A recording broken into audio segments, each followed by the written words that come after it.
What is good, guys? Welcome back to Behind the Dugouts for your match review of Chelsea 2, Fulham 0. And it was another one of those stodgy, stinky early kickoffs. I don't know about you, but I absolutely hate the early kickoff. I can't stand it. We never seem to perform, we never seem to be up for it. And today was another one of those occasions. And we have to be honest, we did ride a bit of lady luck today. It was on our side. We are going to get into, the positives, the negatives. I'm going to go on a bit of a rant about something. But before I get into that, guys, if you are enjoying the content and you'd love to see more, please smash that like button, drop your thoughts in the comments below. And if you are new around here, hit that subscribe button, join me on this journey. Your support is always appreciated. Right, let's get into it.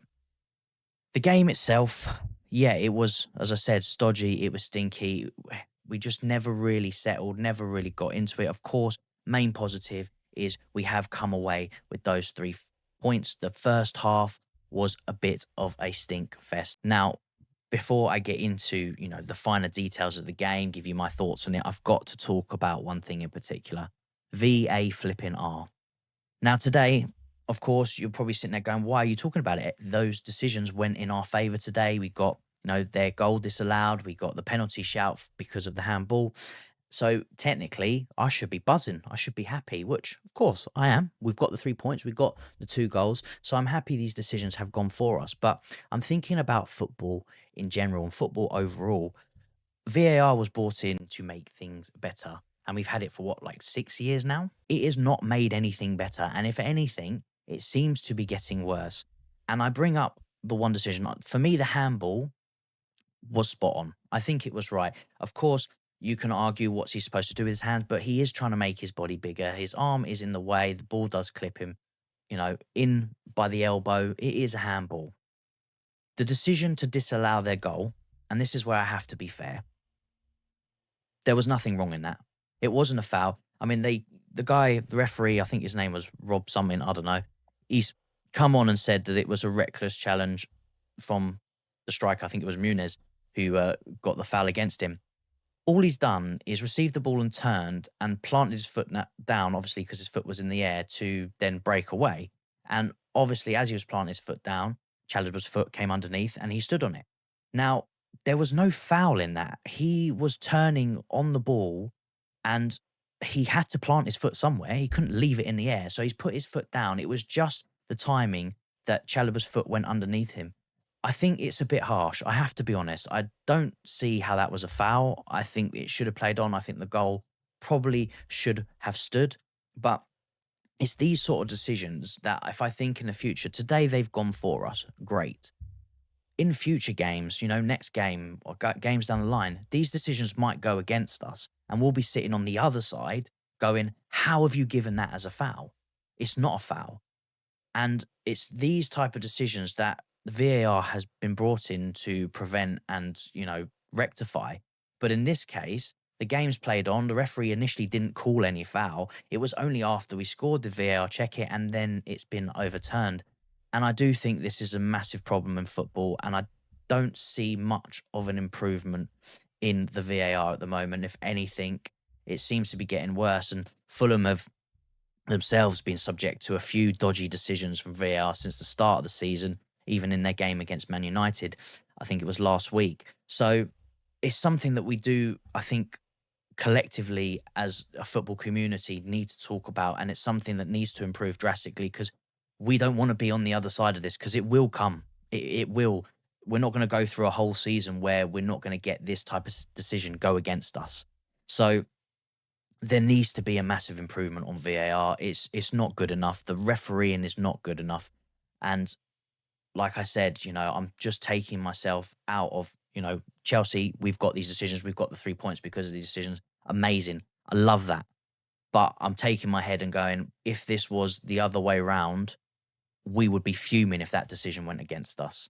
And this is what we need to they need to rectify. And this is what VAR needs to improve on, is getting these decisions correct. And yes, this could have changed the game because up until, that point, it was a pretty much even game. There was no real threat from either side. It was pretty stinky in the first half.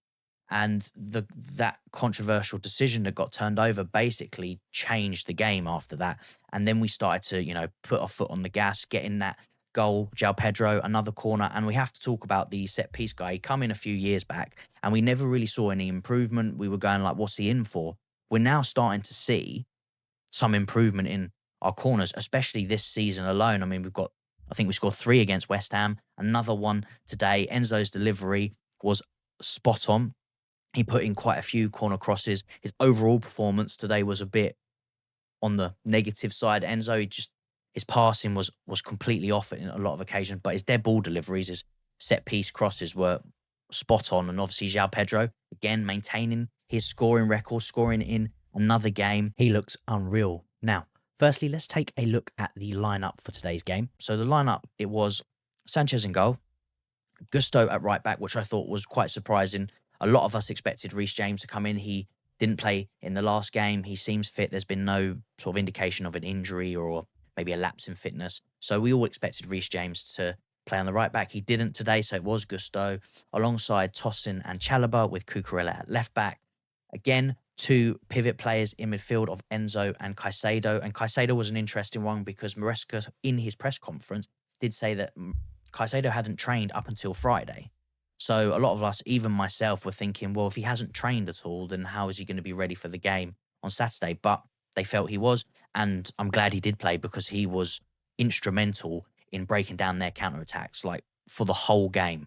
So I'm quite happy that he did actually get on the pitch. And of course, we are a better team when he's playing anyway. The three just in front of him was Esteval getting another start, looked really lively today.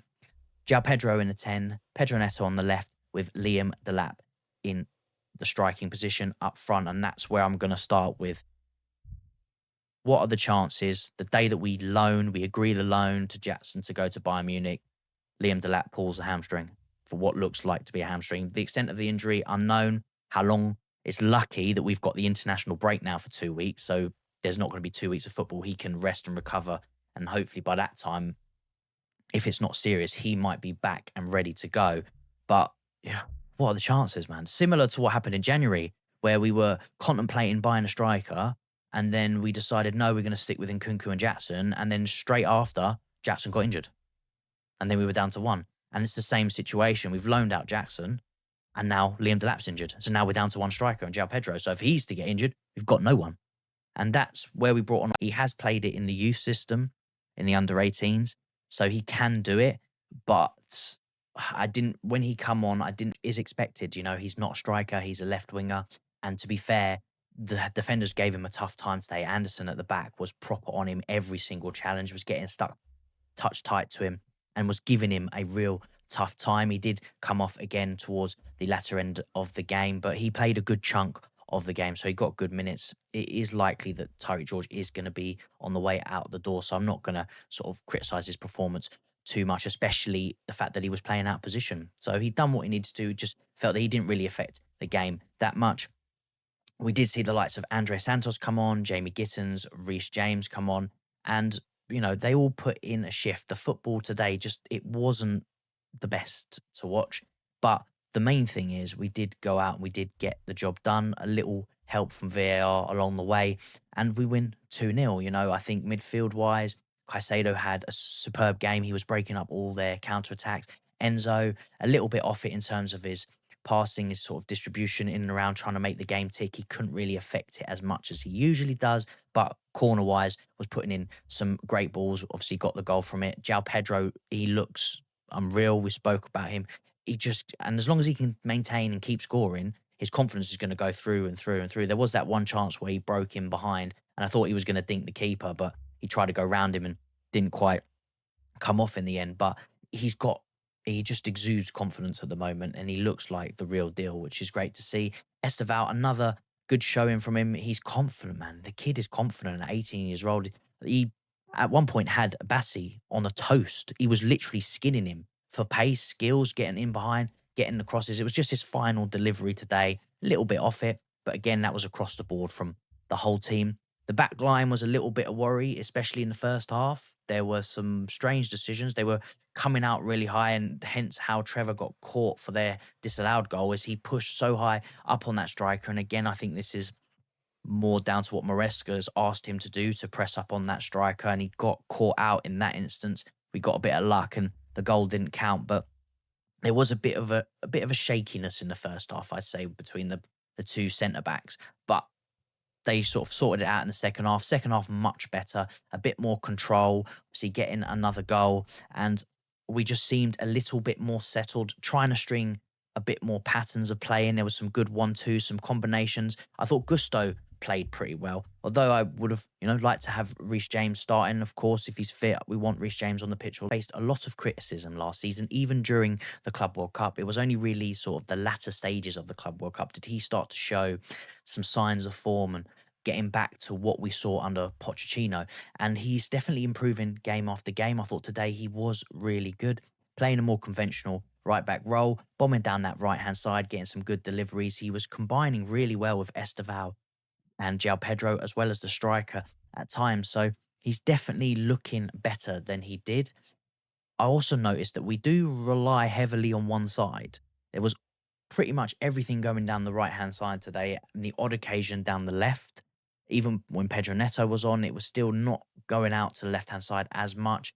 Then when Jamie Gittins come on, I think he barely got the ball out there. So it's definitely something we might have to look at in the future if it becomes a thing, because teams will then defend against that if we're reliant heavily on one side. It's usually the case when Palmer's on the pitch, so whatever side he's floating in, that's the side we generally rely on. But today, obviously, him not playing, they were, yeah, really heavy reliant on that right hand side. And maybe it was because Gusto was bombing forward and right. Cucurella didn't really get forward as much as Gusto did. So that could be the reason, but we'll see in future games going forward. But overall, yeah, it was a bit of a stodgy, stinky performance. But the main thing is we've come away with these 3 points, 7 points out of 9 points. We were sitting top of the table up until the time of recording. Obviously, we've got games going on now, so it can all change. But we're in and around that group. We are, getting the points. Even when, we look at the West Ham game, we played really well. We got the 3 points. Today, not so great, but we've still come away